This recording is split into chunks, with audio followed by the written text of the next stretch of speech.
नमस्कार, कैसे हैं आप सभी। उम्मीद करती हूँ आप सब बहुत अच्छे होंगे। तो एक बार फिर आप सभी का बहुत बहुत स्वागत है आपके अपने यूट्यूब चैनल पर।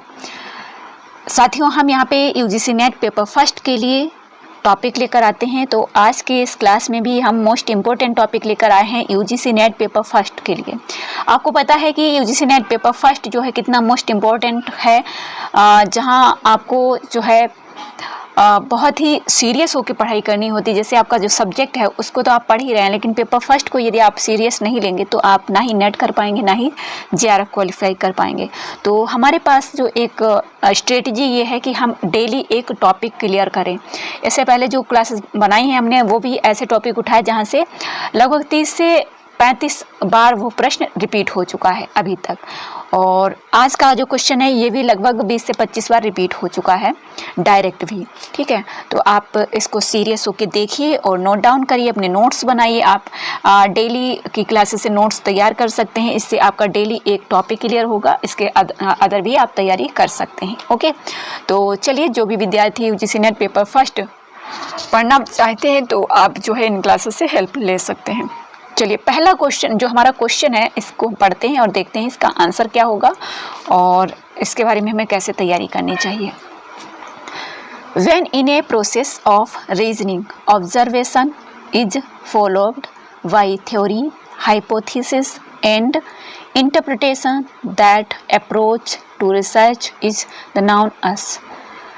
जब तर्कणा की एक प्रक्रिया में प्रेक्षण के बाद सिद्धांत, प्राकल्पना और व्याख्या आते हैं तो शोध के प्रति इस उपागम को किस रूप में जाना जाता है। आते हैं, ध्यान रखिएगा, सिद्धांत आते हैं, प्राकल्पनाएं आती हैं, व्याख्या आती है।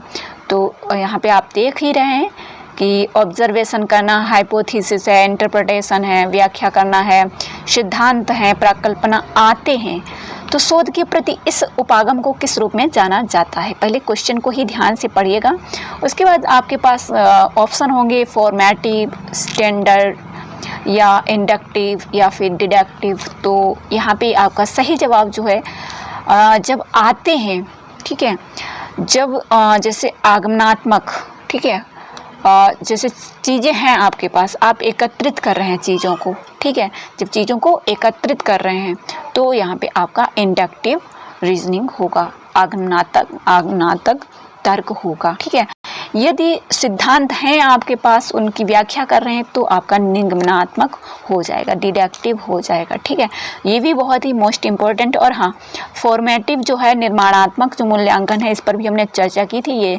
टीचिंग से रिलेटेड है, इसमें सुधार किया जाता है, शिक्षण से संबंधित है, इम्प्रूव किया जाता है। ठीक है, क्लास में ही डिस्कशन किया जाता है। ओके, तो ये भी आपको ध्यान रखना है। तो यहाँ पे सी ऑप्शन हमारा सही जवाब हो जाएगा।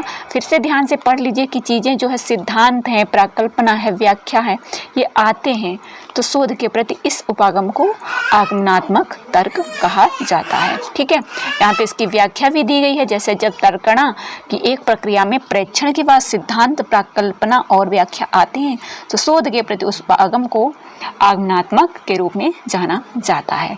तो आपको ऐसे ही प्रीवियस ईयर के क्वेश्चन पेपर से टॉपिक क्लियर कर लेने हैं। यदि आप टॉपिक क्लियर कर लेंगे तो यदि आप सोच लीजिए डेली एक टॉपिक तैयार करते हैं या आप 4 टॉपिक तैयार करते हैं तो लगभग आप 400 से 500 टॉपिक तैयार कर लेंगे। तो साधारण है, यहीं से प्रश्न बन जाएंगे आपके, लगभग 20 से 25 प्रश्न तो आपको साधारण मिल ही जाएंगे यहाँ से, है ना। और ये चीज़ आप तभी समझ पाएंगे जब आपको कोई ऐसा बताएगा। ठीक है, नहीं तो इस समय यूट्यूब पे तो कमी नहीं है, बहुत सारे लोग पढ़ा रहे हैं, बहुत सारी चीज़ें आ रही हैं।